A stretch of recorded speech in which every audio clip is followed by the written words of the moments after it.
হরে কৃষ্ণ। বন্ধুরা কেমন আছেন? আশা করি সকলে ভালো আছেন এবং সুস্থ আছেন। সকলকে আমি প্রণাম জানাই। বড়দের আর বৈষ্ণব ভক্তগণদের আমি কোটি কোটি প্রণাম জানাই। আমার প্রণাম নেবেন আপনারা সকলে। শ্রীকৃষ্ণর কৃপা পেতে সকলে কমেন্ট বক্সে হরে কৃষ্ণ লিখতে কেউ ভুলবেন না। আজকের এই ভিডিওটি হচ্ছে দুঃখ কি, দুঃখ কেন আসে আমাদের এই জীবনে, সমস্ত দুঃখ দূর করতেই শ্রীকৃষ্ণ এই 3টে বাণী একটু দয়া করে সকলে শুনে যান।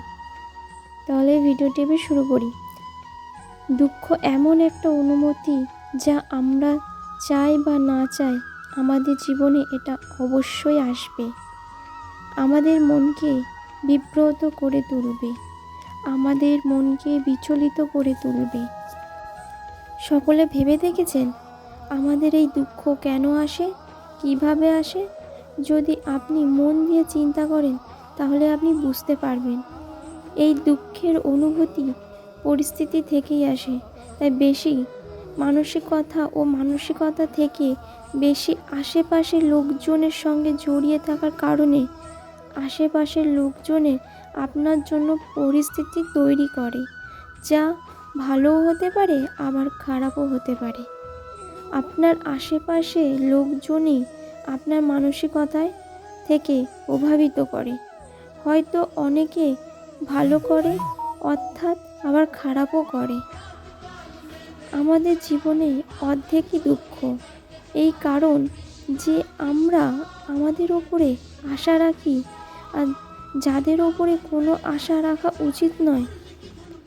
আর অর্ধেক দুঃখর কারণ তাদের ওপর সন্দেহ করি যাদের ওপর করা উচিত নয়।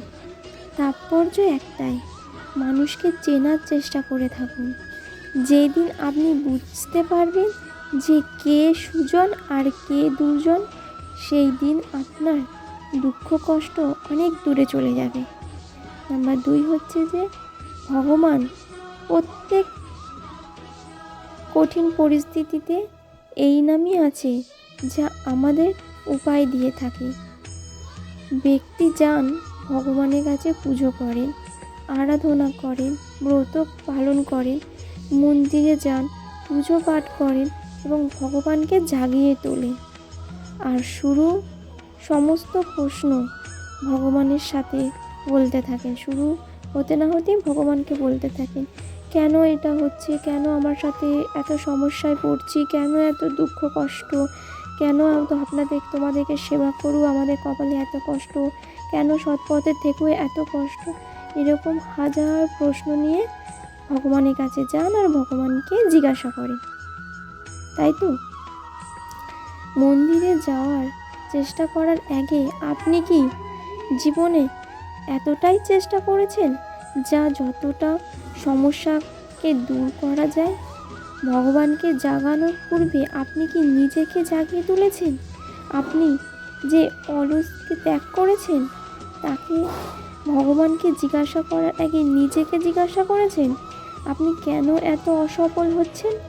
যদি না করে থাকেন তাহলে সবার আগে এটা করুন, আপনি সমস্ত প্রশ্নের উত্তর ঠিক পেয়ে যাবেন আর সব বিপদের পরিত্রাণও পাবেন।